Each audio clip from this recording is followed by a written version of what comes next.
nga si Govinda Jean, taga Minglanilla, Cebu, ug usa ka multidisciplinary artist. Siya wa mihunong og pagpalambo siyang talento, ilabi na sa nilabayng tuig din hugot ang pagpatuman sa lockdown ug daghan ang natanggong sa mga panimay. Apan inay nga way buhaton, siya nangitag pamaagi aron siya mas maila sa natad sa art. Gani karon, siya nakambog na og makapanganghang obra gamit lang ang hilo ug lansang. Pipila lang kini sa mga obra nga nakakuha og pagtaga di lang diri sa atong nasod kundi lakip mas tibuok kalibutan. Karong buntaga, sayrantang iyang pamaagi sa paghimo niini. Dinhi lang sa GMA Regional TV Live. Atong ilailahon ron mong buntaga, mga kapuso, laing Cebuano artist ko talagsaon gyud kinayang material nga gigamit si John Govinda. Mayong buntag, Sir John, kumusta?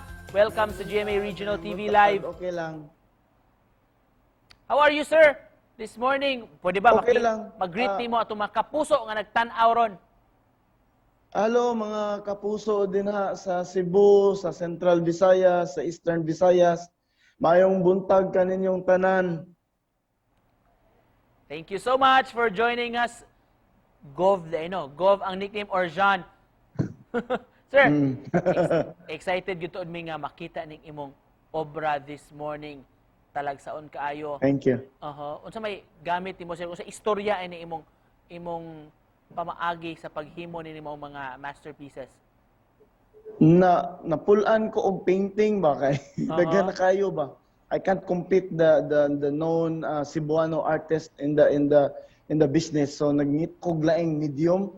So since I was fan ko ng mga dotted art bitaw nang connect the dots sa mga newspapers.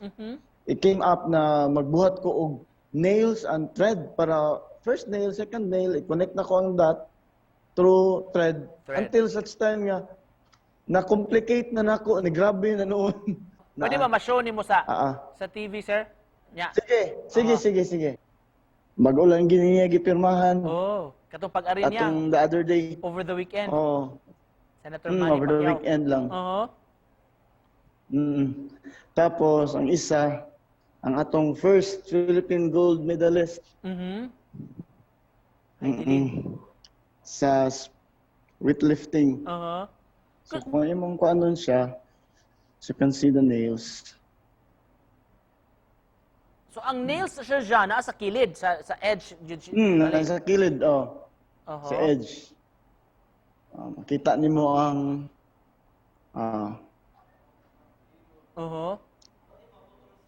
Unya, how do you, unsa pagpurma sa dagway, sa itsura sa imong subject, ani sir?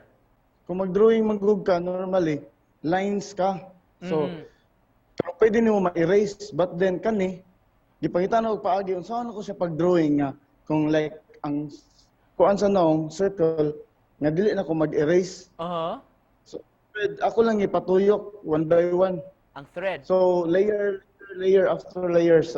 How long will this take you to do an artwork like this, sir? Kanang kay detalyado man jud kaayo. Yes, ang kaning gamay mga 5 days. Oo, tas 8 to 12 hours a day. Nya kaning dako moabot ning mga almost 10 days.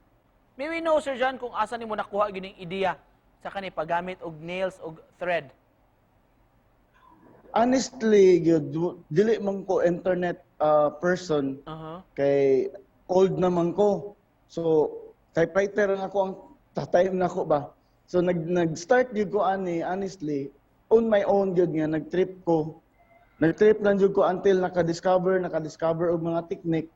And then there was a time nga to nag-exhibit ko sa Taiwan. Niingon ako tong usa ka nadaog man ko dito. Niingon tong usa ka artist dito na nag-start ko no sa Russia ani pero round. Kinsa na nga mga sikat nga mga personalidad ang nabuhatan nimo iningon aning mga artworks? Si General Sienas o si General Eliazar. Wow. So ubay-ubay na sad, sir, ang nagpa-commission gyud nimo pabuhat ingon ani. Oo, after ko na-feature ni Madam Jessica Soho last November, ni daghan jud kaayo ang nagpa-commission. And to close this, Sir John, mensahe nimo nga buot ipaambit sa mga nagtan-aw nato diri sa Central ug Eastern Visayas. kung ganahan ka mag-artist, paningkamot o pangita o paagi nga malahi ka para nakakontribute ka og new sa society. That's one thing. Muna akong gibuhat nga nangita og paagi nga malahi ko, I came up with this kind of artwork. Very inspiring og makapabilib gyud tuod ang imong talento. Mga kapuso, atong naila-ila karon ang Cebuano artist si Govinda John. Daghan kay salamat, Sir John. Salamat kaayo, salamat kaayo. Salamat, salamat. Thank you.